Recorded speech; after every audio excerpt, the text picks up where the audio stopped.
Myself Hima Manu, and now I am here to explain you all about one of the most interesting topic, that is plant tissue.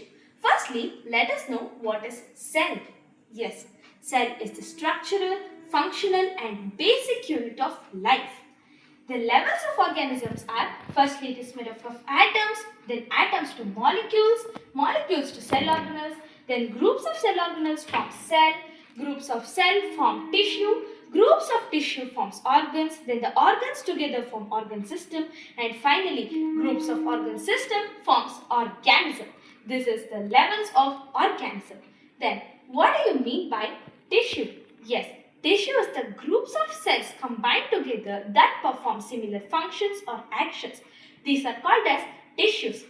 There are two types of tissues, that is plant tissue and animal tissue. So now today we are here to discuss all about the plant tissues. Firstly, plant tissues are the tissues that are present in the plants. There are two types in the plant tissues, that is meristematic tissue and permanent tissue. Firstly, let us discuss about meristematic tissue. These meristematic tissues are the tissues or the cells in the plants that is primarily responsible for the primary growth of the plant.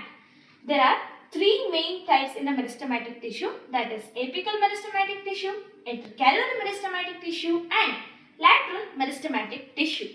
These apical meristematic tissues are present in the tips of the roots and the shoots. This is helpful for the plant to grow in the height, and it promotes the height of the plant or the length of the plant.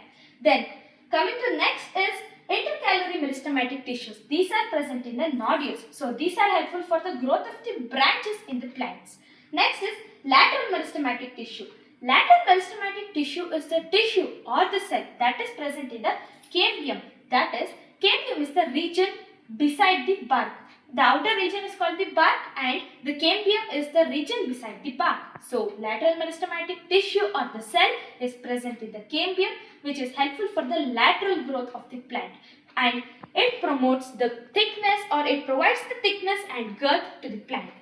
Coming to the next one, it is permanent tissue. Firstly, let us know what is permanent tissue. It is the tissue or the cell that has lost the ability of cell division after the complete growth. In the sense, the cell or the tissue, here in the cell or the tissue, it has lost the ability to divide itself because it has grown completely. So, this permanent tissues or the cells are the cells or the tissues that has lost the ability of cell division after the complete growth. So, we can say that today's meristematic tissue is tomorrow's permanent tissue. But here the question arises, how does the meristematic tissue converts into permanent tissue? What is this between process called as? Yes, the process of conversion of meristematic tissue into permanent tissue by assigning it specific functions or the works, it is called as differentiation. So we can tell that differentiation is the process through which meristematic tissue converts into permanent tissue. This permanent tissue provides structure, stability and rigidity to the plants. There are two types in permanent tissue again. They are simple permanent tissue and complex permanent tissue. Firstly, simple permanent tissue. These are called the simple permanent tissue because there are certain similar groups of cells that are performing similar functions of the actions. These simple permanent tissue are again subdivided into three types, that is parenchyma, collenchyma and sclerenchyma. Firstly, parenchyma. These parenchyma tissues or the cells are very soft. They have large intermolecular spaces and these are present in the very soft parts of the plants such as flowers or the leaves, etc. Then coming to the next is parenchyma is again subdivided into two types, that is chlorenchyma and arenchyma. Chlorenchyma, in the sense these tissues have the green pigmented called chlorophyll, which is helpful for the food production in the plants. Arenchyma. These arenchyma cells or the tissues have air molecules in them, which makes the tissue very lighter. These are present in the aquatic plants and not in the terrestrial plants. In the aquatic plants, there is the presence of arenchyma which makes the tissue lighter so it can float on the water very easily. Next is collenchyma.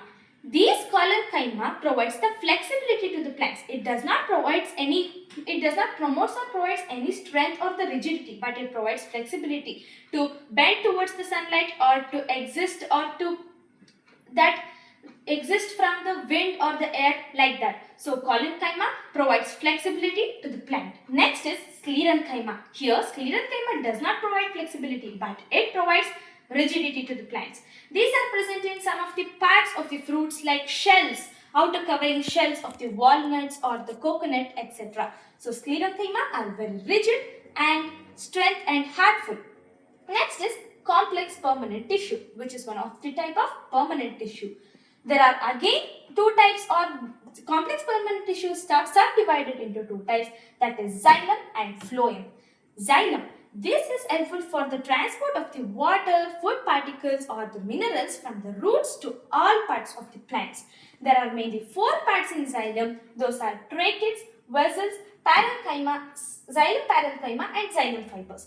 These tracheids and vessels are tubular and long.